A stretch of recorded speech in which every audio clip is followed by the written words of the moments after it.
The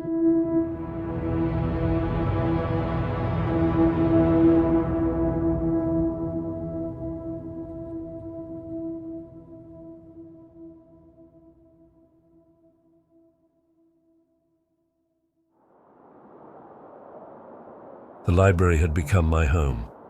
I find solace here, amongst the tomes and the shelves, shadows dancing in the flickering light of candles. At this time of year, Manchester lies in perpetual gloom. The sun, a memory from warmer months, now unseen beyond the ceiling of lead hanging above the dark edifices. Once famed for its wet climate, when people cared about such things, rain falls in this English city, crackling against the stained glass of my home. Evening meant what little light filtered through the clouds vanished as the earth's angular momentum spun the city away. The darkness of night arrives quickly at this time of year. I huddle in front of my fire of chopped up wood from any branches or furniture I find during my day, and candles surround me. In the flickering shadows beyond, half-read books litter the chairs and tables, stacked haphazardly, some with pages spread open. These works keep me sane in an insane world. Yet again I ask myself the question, has madness invaded my mind? Or am I the only sane one in a world of lunacy? Plenty would look upon my situation and declare me mad, living as I am amongst the dead. I rub my hands toward the fire, the top of my fingers icy cold as they emerge from the tips of my gloves. My threadbare clothing is not adequate during winter, and yet felt too warm in the summer. But each year I spend here, living in solitude, the city grows colder. The warming planet of my youth, long hot summers of forgotten paradise, teased in my fractious memory. My current existence a freezing nightmare. Could I leave the city? Would I be accepted amongst those who remain? No. They shun me. Fear me. In the bathroom of the library lies a mirror. Once it had been polished and bright. Now the years of accumulated dirt and grime mean that only the middle of it displays my reflection. My hideousness makes me want to smash it to pieces, break it into 1,000 shards. I am a goblin, no better than one of the gargoyles that adorn the outside walls of the city's cathedral. My disfigurement and scarring, terrifying anyone who sees me. And yet here, in this abandoned city, I perform a service that nobody else can.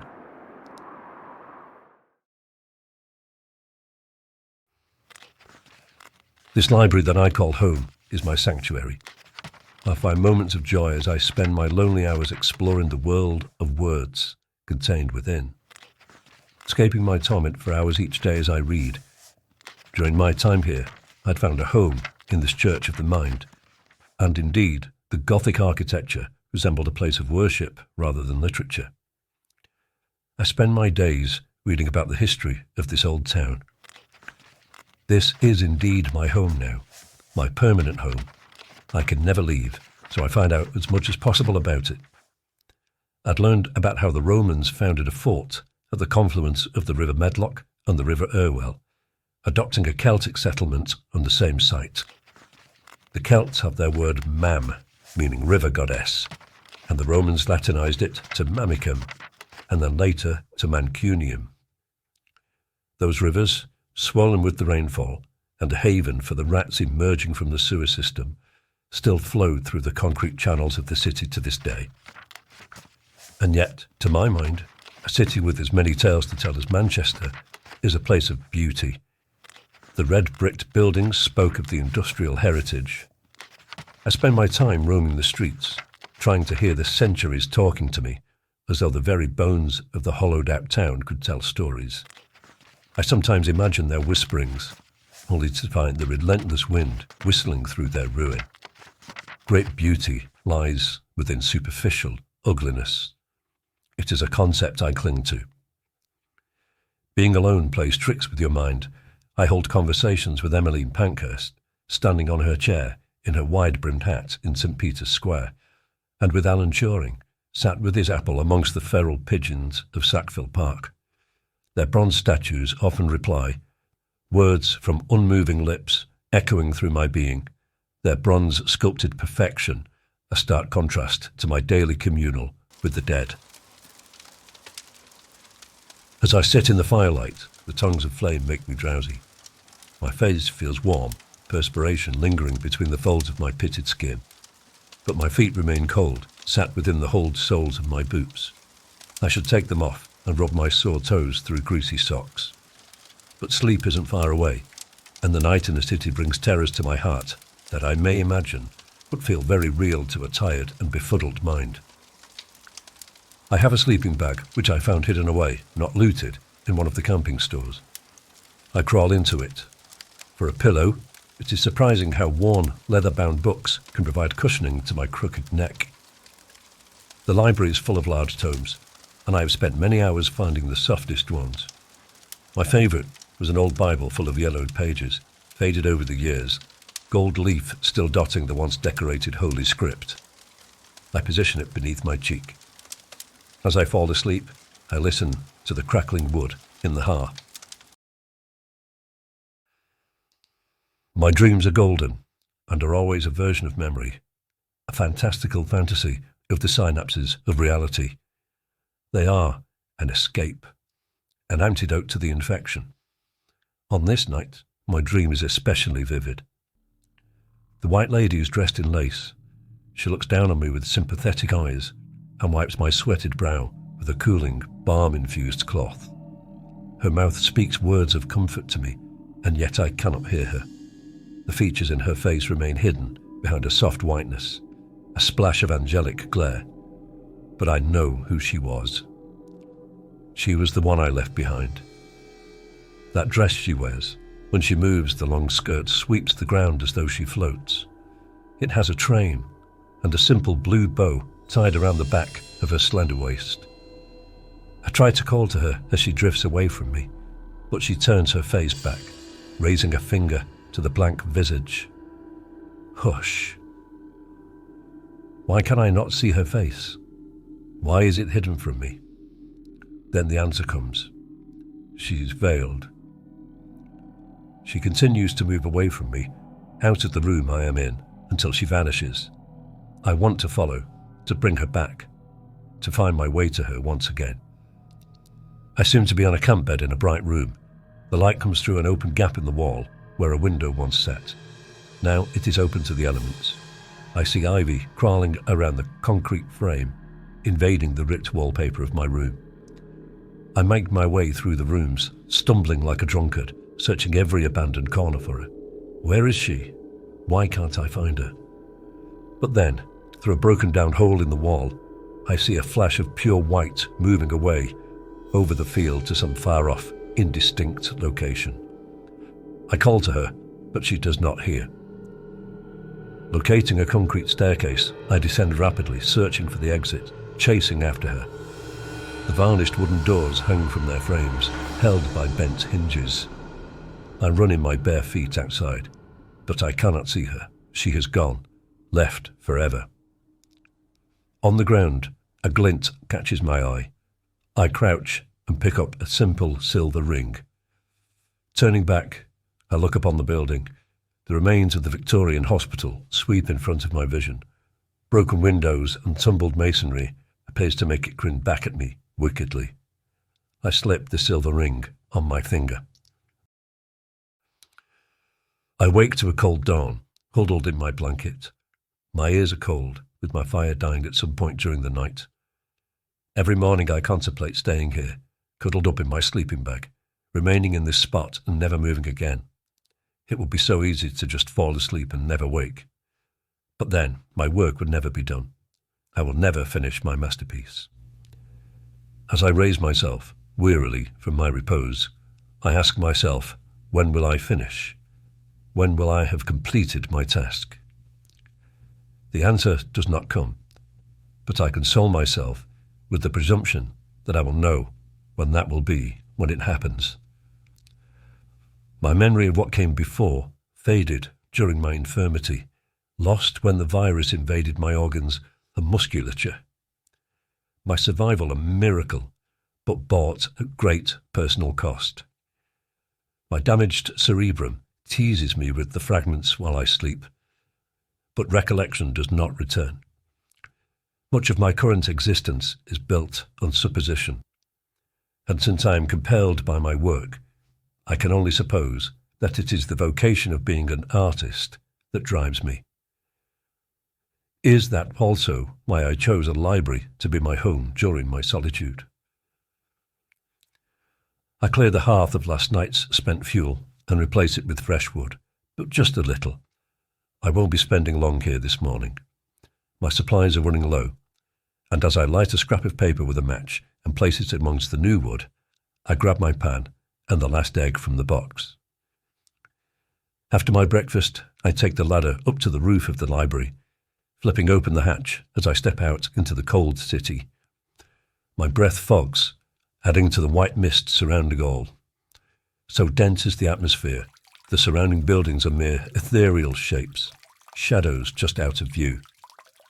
Last evening's rain holds dampness in the air, but the cold freezes into icicles and frost-covered masonry. Standing behind the crenulations, my barrel captures the water from the sky. I have to crack the ice surface with my metal ladle to reach the liquid below, but drink deeply. The freezing water slips down my throat, forcing me to shiver, but as soon as I've quenched my thirst, I return inside to warm myself by the fire. Today the freezing fog surrounds me as I leave the library, seeming to penetrate the threads of my clothing, my skin, and seep into my skeleton. I feel made of ice, and yet I must continue my work. Making my way down Deansgate to the south end of the city, I shuffle past empty buildings. Empty, I say, and yet I know that they are not. I feel watched, even though no other human would dare enter the city limits now. The broken windows echo with memory, as though the structures see me and are staring down with horror. This street was once the main thoroughfare, running from the south gateway to the cathedral in the northern quarter, but now serves as my pathway to reach the moorings to my personal gamut. Complete silence. No sound permeates these streets, the roads, the alleys, or the overgrown gardens. The drips from last night's rainfall solidified into clear spikes of glass. Not even a breeze to clear the cloudy air. As I reach the Castlefield area, my feet slip on the smooth cobblestones. The high arches of the elevated train tracks loom over me, silhouettes in the white mist, and the sound of a hull rapping against its mooring reaches my ears. The sound used to fill me with dread, but no more. I've been doing this now for so long. So long. Just ahead, forming out of the indistinct shapes around me, a barge sits at the side of the canal dock. Here the two rivers feed the canal, once a highway of trade and commerce, now just a single flatbed narrowboat, 6 amongst the cracked surface ice. I see the wake caused by the boats with the broken flow trail disappearing into the haze beyond. The boat follows its own course. I do not understand the mechanical workings, but some kind of autopilot moves the boat to and from this quayside. I unload its cargo, press a button, and the chugging engine starts up. Just once, when I started my task many months or years ago, I had seen the deliverers dressed head to toe in hazmat suits. They never spoke, and I could not see their faces. From their panicked movements, I could tell they found the task, and me, terrifying. Ever since, they installed this navigation device. It is a form of wizardry in my mind, as I watch the barge rotate, and then drift off, back to its destination, driven by invisible hands. But first, I need to unload it. Before I do, I locate my payment. A canvas bag containing my rations, always a box of eggs and soup cans of differing variety. I like chicken soup, but perusing the labels on the tins, they have not sent any this time. Oxtail, vegetable, and Scotch broth. Wrapped in brown paper, a loaf of bread, and a small selection of apples, enough to last a few days. The time they sent the delivery without my payment, I did not bother to unload, Instead, I pressed the button and returned to the cargo. They got the message. They have paid me every time since. My feud secured, I begin to unload the bodies. I keep a wheeled cart adjacent to the dock, parked on the cobbles, which I had found in the library. Twice as long as it was wide, it had high steel sides and small caster wheels that rattled over the cobbles and the broken pavements. Once I believe its use was to move around large bags of rubbish, but now it is large enough to transport the dead to their final location. I feel fortunate that my own brush with the virus that attacked my muscles and skeleton did not affect my limbs. I walk with a little limp, that is true, and it ravaged my facial features, but my arms are just as strong. I can lift these, admittedly, emaciated bodies with ease, transferring them from barge to cart. Flailing legs and arms do throw me a little off balance, but I'm used to that now. I don't even look at their faces any longer. Terrors lurk within their sunken eye sockets and the rictus of their teeth from the drawn-back lips. I like to see how they are dressed. Transmission can occur through touch, so whoever is loading the dead outside the city are not risking the luxury of changing their clothing to something more suitable. The vast majority are still wearing pajamas, dressing gowns, or nightshirts. Now and again, they will wear suits and dresses. I like to imagine these spending their final moments clinging onto a routine where getting dressed is normal, rather than wasting away in a bed. But I can't be sure. Maybe their loved ones did want to risk infection to make sure they had some dignity in death. Regardless, I afford them more dignity through my work, through my art. I have 16 bodies today, 9 men and 7 women. Thankfully, no children. Even I balk at seeing the small, helpless shapes, lives cut short before they had a chance to live it. But on the occasion they do appear, they still have a place in my work.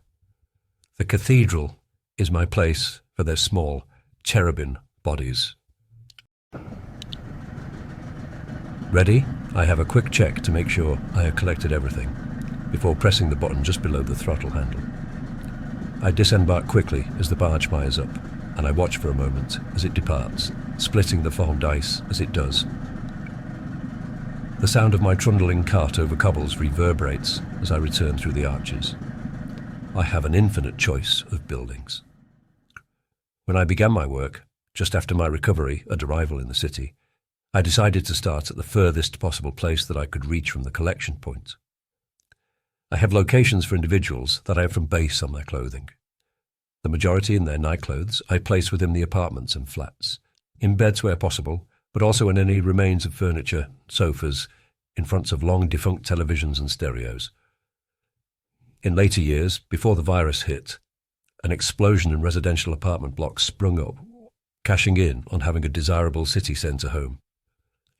Despite their number and proliferation, they are quickly filling up. I find climbing stairs, the elevators no longer functioned, carrying bodies extremely taxing, but I am comforted when I gaze upon the domestic bliss they represent when positioned. If they wear smart clothing, then offices are my destination for them, sat around boardroom tables, behind large desks, socialising in staff canteens. Plenty of room remained for this population, no shortage of office space here.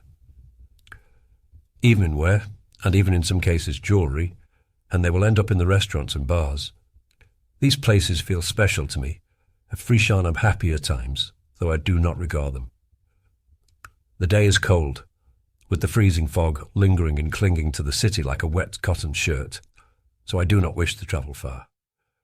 Already thoughts of my warm fire, spooning hot soup into my broken innards, and escaping harsh reality within the confines of a book fill my mind. I feel justified in my decision to travel further afield during the summer, despite the heat speeding up the decomposition of my deliveries. Thankfully, I have plenty of unfilled places just a short walk away. I start near the old museum, where lies a square of houses surrounded by the frost-encrusted weeds of St. John's Gardens. It is easy for me to gain access to these low, brick-built buildings through the broken doorways. As soon as I enter, the stench assails my sinuses. I lost my sense of during my infection, and my sense of smell is permanently damaged. But what few cell receptors remain are bombarded with cadaverine odour. I must have been here before. It has become hard to remember all the locations I have visited over the months and years. I have no doubt that, to ordinary people, any temptation to come within proximity of the city is soon abandoned once the smell of death reaches them. But I worry during winter, when the cold temperatures slow the decomposition, that the unwary or the curious may return. The city is deadly. Only I can stand to live here. Only I have survived, and it cost me everything. In return, I appear to have immunity to it. This pathogen is particularly hardy. It can survive on surfaces for days and does not respond to any treatment. It merely spreads to whomever administers care without protection. Huge funeral pyres did not destroy it either. Instead, they caused it to become airborne, held suspended in the ashes of the infected. One day soon, the only humanity left will be the representation of normality that I seek to instill here in the city. Sure enough, I find my previous work. Two people sat on dining chairs at opposite ends of the table. I'm surprised they are still in place. As often, I have to reposition the bodies upon my return, as they have moved due to environmental effects. Strong winds often find entry, or because of the state of their putrefaction. These two are just as I left them, facing each other as if holding a dinner-time conversation. I bring two in from my cart, a male and female. They appear to be from an older generation, but it is hard to tell due to the physical damage. Positioning them on the sofa, I used an exposed spring to anchor the man in place, bending it against his hip, and I placed the woman in the armchair. This house is now complete with my double-generation family in a scene of domesticity. Moving northward with my cart, I reach Key Street. I have to manoeuvre over the curb and onto the road, the shells of cars still parked along the tarmac, long since abandoned. I pause for a second. Should I place one in the driver's seat? I decide against it, as they will be too exposed. The protection afforded by a steel shell is much less than a brick structure. Over the road is the Opera House, however, one of my favourite spots. I make my way through the foyer, dragging the wheels over the threadbare red carpet. I don't have the strength today to carry them up to the circle, so I stay on the ground floor and enter the stalls. Even now, after all these years, a muted sense of awe strikes me as I walk down the aisle towards the stage, past the partially filled rows. The members of the audience gathered for some unknown future performance. I haven't yet discovered what that will be, and I'm hoping future deliveries will present me with some idea of who would make it onto the stage. One of the long curtains hangs from its rafter, and just behind it I can see the outline of cardboard scenery. It looks like a balcony. Maybe the last performance was Romeo and Juliet. I've read it in my library, and the tale of doomed love spoke to me and inspired much of my work. But today's collection was more audience, and plenty of empty seats remain. As the day was growing colder, I decided to put the majority of my load here into the seats, just leaving a couple in my cart, a man and a woman. 12 bodies and 12 remaining seats in the front row. Perfect. I could not have planned it better. They are lucky. The best seats in the house. They will have the best view of all. I position them so their school visages are looking upwards at the stage, and angle them in the narrow velvet-clad seats so that they will not slip.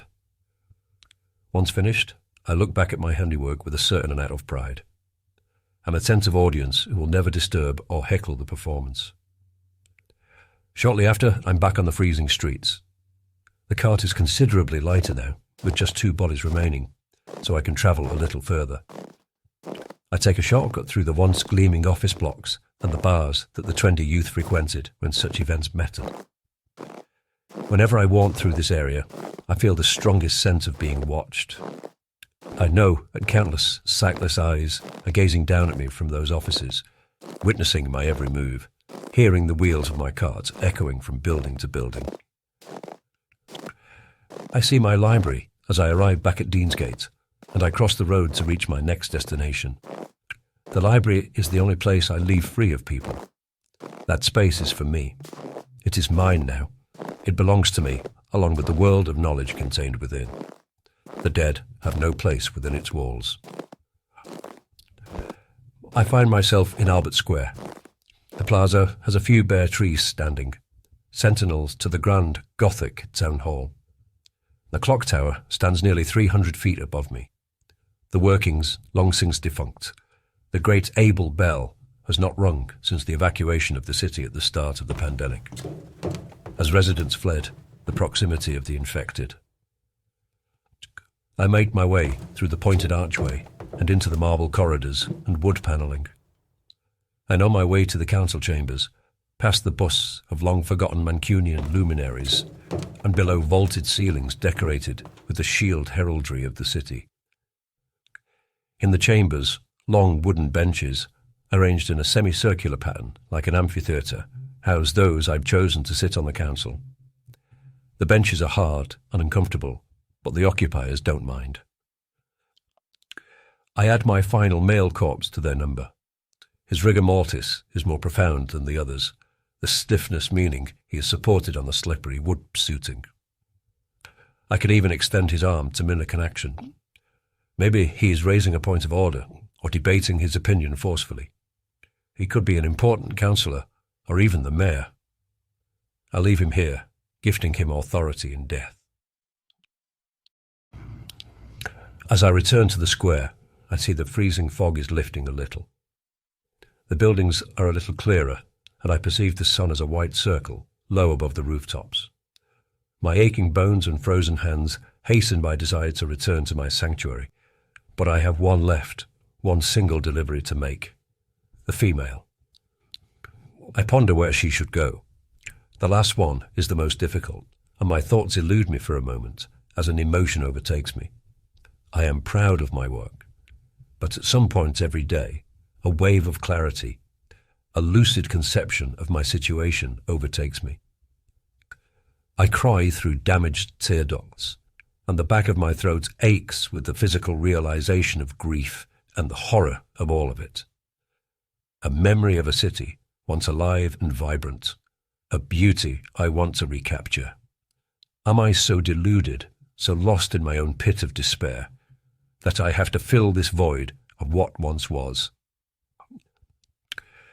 Taking a few deep breaths, the cold air rasps in my lungs, forcing me to cough. I am paralyzed for a few moments until it passes.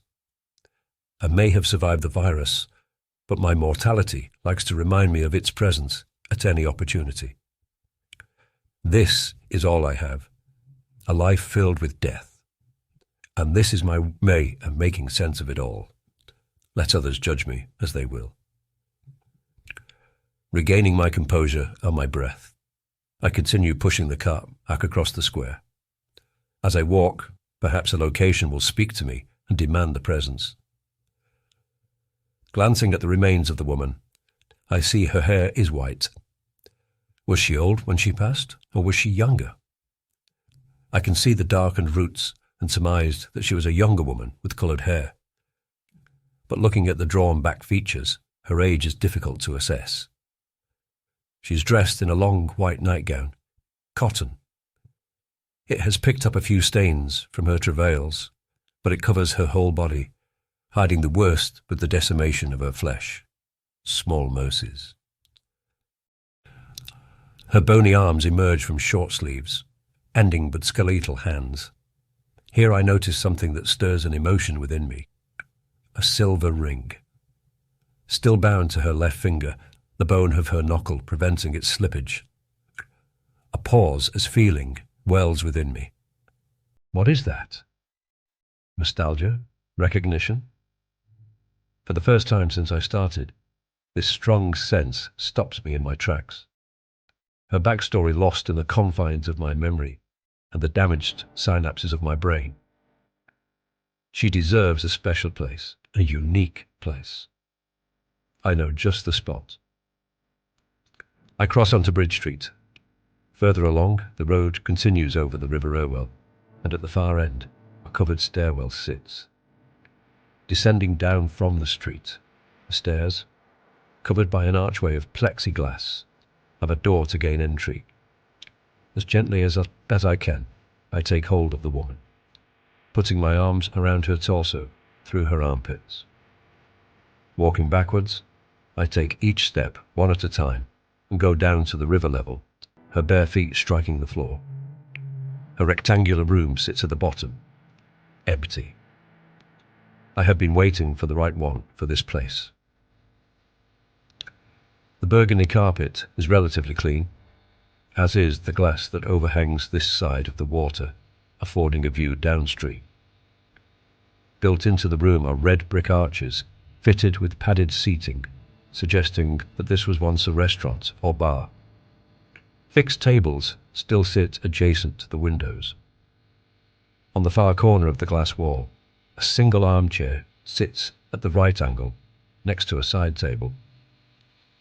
I place her here, giving her a panoramic view. She nestles into the deep, foam-filled fabric, and I let her arms onto the rest, and her feet sit on the cushioned stool. The silver ring glistens in the bright, cold daylight. As I position her, a swan approaches to land on the river, forming from the overhead mist. Wings outstretched, it seems to glide in slow motion. A thin film of ice covers the water, but as the swan's black webbed feet strike, it cracks and divides to welcome the nature it provides for. As it lands, the snow wings rise in an inverted heart-shaped crest before folding down behind a slender neck. Settled, it floats towards us with elegance. We share this moment, my river goddess and I. Beauty through art and circumstance. It takes away my breath and brings meaning to me. Is this now done? Have I completed my masterwork? A part of me knows the answer already. I will never be done. This is now my life. It is my legacy on the world, the only task I have left. Those who remain will not accept me, but I have linked my own survival to my art.